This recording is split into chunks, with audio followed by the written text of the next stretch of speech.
Hello. As anyone who listens to my videos can tell, I laugh plenty of times without ever making any attempt to be funny. Anyone who, like me, would engage in embodied language would have as much fun as I have. And our fun would even be bigger once we have embodied language together. In this writing, however, I will just challenge myself, in this writing, because I have this writing here that I wrote. I will challenge myself in trying to be funny. Yeah, I know from my own experience that I am the least funny when I try to be funny. But today, trying to be funny seems to have changed quite a bit for me because I've been having so much fun already lately. I am particularly pleased with how my embodied language keeps developing and showing me that having fun is really what embodied language is all about. I know very well that what is fun for me isn't fun for others. But that doesn't bother me, that doesn't stop me from having fun, although it did so before.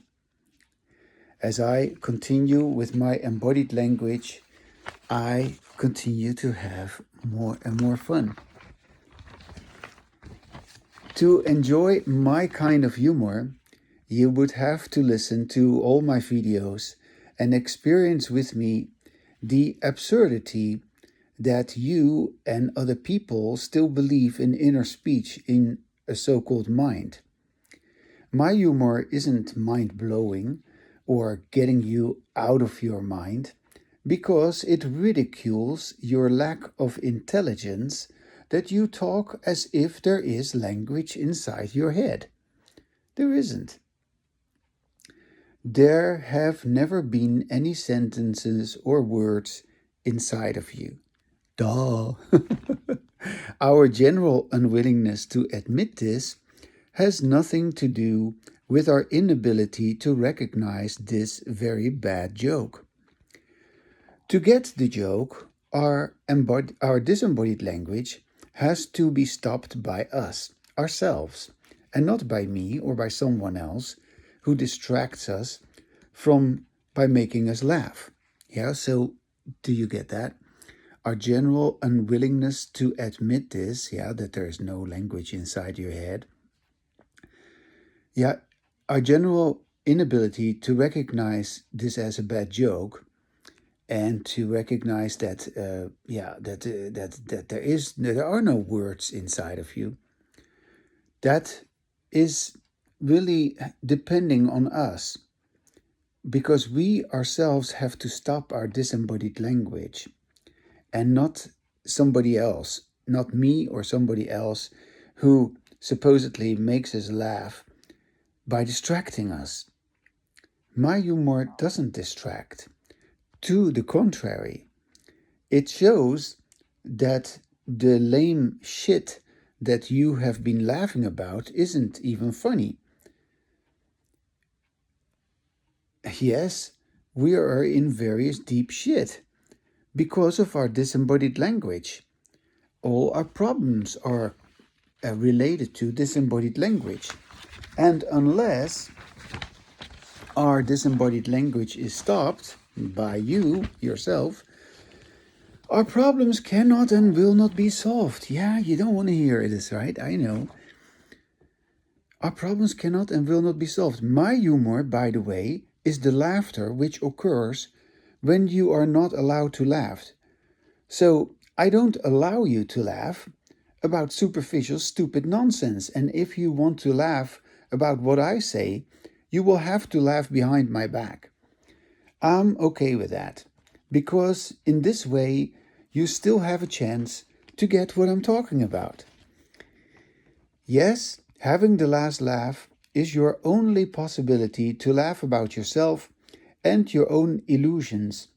Meanwhile, I wrote this piece, of course, to enjoy myself some more, in the same way that I can't make you laugh, I can also not make myself laugh. If I happen to say something funny, it is always because I have stumbled again upon a new truth, which I had overlooked before.